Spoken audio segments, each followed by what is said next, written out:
మేడారం జాతరకు జాతీయ హోదా ఇవ్వలేం. దేశంలో ఏ ఉత్సవాలకు ఇప్పటివరకు ఇవ్వలేదు. ప్రతిసారి ఇస్తున్నట్టే ఈ ఏడాది నిధులు వచ్చేలా చూస్తాం కేంద్ర మంత్రి కిషన్ రెడ్డి అంటూ చూస్తా ఉన్నాం. సో మేడారం జాతర ఎందుకంటే మేడారం జాతర పై వివక్షణ తెలుసా? అదొక ఆదివాసీ జాతర.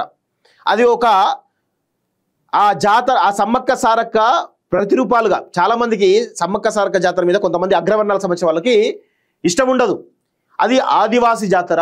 అది ఈ దేశంలో ఉన్నటువంటి 5 రాష్ట్రాలకు సంబంధించినటువంటి బడుగు బలహీన వర్గాలకు సంబంధించినటువంటి జాతర ఇది తప్ప ఈ అగ్రవర్ణాలు ఈ బాపనోళ్ళు కానీ అగ్రవర్ణాలు కానీ వీళ్ళెవరు కూడా ఆ జాతర మీద చిన్న చూపు చూస్తారు. ఆ చిరంజీవి స్వామి అన్నాడు కదా అది కాసుల కోసం చేసే జాతర అని చెప్పేసి ఆ దుర్మార్గుడు అన్నాడు కదా చిరంజీవి స్వామి అనేటువంటి దుర్మార్గుడు. వాడు అంటాడు వాడు అట్లా అంటాడు. వాడి గురించి ఏమైనా అన్నామా? ఏమలేదు. నేనే చేసిన స్టోరీ వాడి మీద. అరే అవులాగా అని చెప్పేసి చేసిన వానికి ఏం తెలుసు?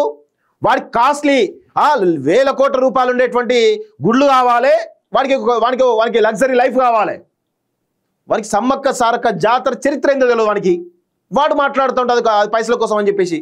అసలు వాళ్ళు దేవతలు ఎట్లా కొలుస్తారు అంటాడు వాడు. ఇట్లాంటి దుర్మార్గమైనటువంటి వ్యవస్థలో మనం ఉన్నాం.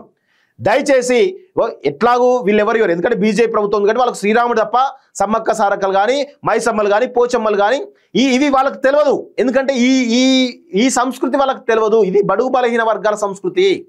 బడుగు బలహీన వర్గాలకు సంబంధించిన దేవతలు వాళ్ళంతా కూడా వాళ్ళకి ఈ సంస్కృతి ఏం తెలుసు? తెలియదు. అందుకే వాళ్ళకి శ్రీరాముడు ఒక్కడే దేవుడు, మిగతా వాళ్ళు కాదు.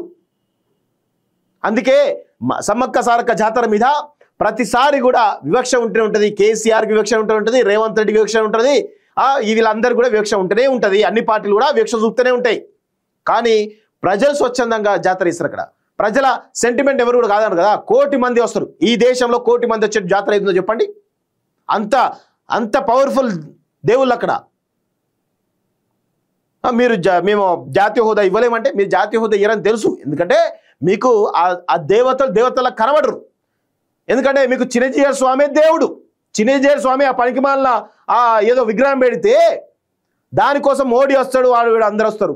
కానీ మా సమ్మక్క సారక్క జాతర రమ్మంటే మాత్రం ఎవడు రాడు. ఎస్ బరాబర్ ఇట్లే మాట్లాడతాం మేము.